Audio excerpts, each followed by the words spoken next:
શિયાળામાં કમાટીબાગના પ્રાણીઓ માટે ખાસ સંભાળ. શિયાળાની ઋતુ શરૂ થતાં જ વડોદરાના કમાટીબાગ પ્રાણી સંગ્રહાલયના ઝૂ ક્યુરેટર પ્રત્યુષ પાટનડનની દેખરેખ હેઠળ પશુપક્ષીઓની સંભાળ માટે વિશેષ વ્યવસ્થાઓ ગોઠવવામાં આવી છે.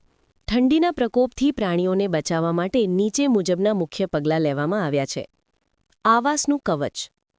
ઠંડા પવનને રોકવા માટે ઘણા પ્રાણીઓના કેબિન પર ગ્રીન એગ્રોનેટ એટલે કે શેડ નેટ બાંધવામાં આવ્યા છે, જે અંદરના વાતાવરણને હૂંફાળું રાખે છે. હૂંફાળો આહાર.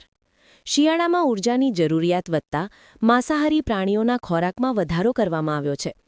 હાથી જેવા પ્રાણીઓને શેરડી, સૂંઠ, રાગી અને ગોળના લાડુ જેવો ગરમી આપતો પૌષ્ટિક આહાર આપવામાં આવી રહ્યો છે. આ તમામ તૈયારીઓ દ્વારા કમાટીબાગ પ્રાણી સંગ્રહાલય પશુપક્ષીઓના જીવનની ગુણવત્તા જાળવવા અને તેમને શિયાળાની આકરી ઠંડીથી સુરક્ષિત રાખવા માટે પ્રતિબદ્ધ છે. નમસ્કાર, હું જણાવવા માગીશ કે જેમ ઠંડીનું તાપમાન હવે ઘટી રહ્યું છે, ગુલાબી ઠંડી શરૂ થઈ છે.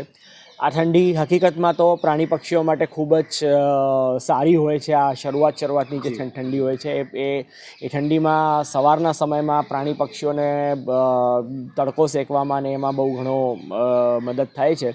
પરંતુ આ ઠંડીથી આપણે કોઈ પ્રકારના પ્રાણી પક્ષીઓને એ તકલીફ કે એ ન પહોંચે એ માટે ઓલરેડી અમે હવે જે અમારા સિઝનલ પ્રોફાઇલેક્ટિક મેજર્સ છે ચાલુ કરી દીધા છે. ગ્રીન એગ્રોનેટ બાંધવાની વિવિધ જગ્યાએ જરૂરિયાત મુજબ વિવિધ જગ્યાએ ચાલુ કરેલું છે. એગ્રોનેટથી પક્ષીઓને ખાસ કરીને પ્રોટેક્ટ એ કરવામાં આવશે. વધુમાં આગળ ચાલતા જેમ જેમ શિયાળો વધશે અને જેમ ઠંડીમાં તાપમાન નીચે જશે તેમ ખાધા ખોરાકમાં ખાસ કરીને એ ચેન્જીસ કરવામાં આવશે. શિયાળા ઋતુની મળતી શાકભાજી અને ફળફળાદી અને તૈલબીઓનો ખોરાકમાં મહત્તમ સમાવેશ કરવામાં આવશે, જેથી કરીને તેમને એ મળી રહે. મધનો ઉપયોગ ખાસ કરીને શિયાળા દરમિયાન પ્રાણી પક્ષીઓના ખોરાકમાં કરવામાં આવે છે અને એ રીતના તેમને શિયાળાથી આપણે ઠંડીના તાપમાનથી આપણે સુરક્ષા એ કરીશું.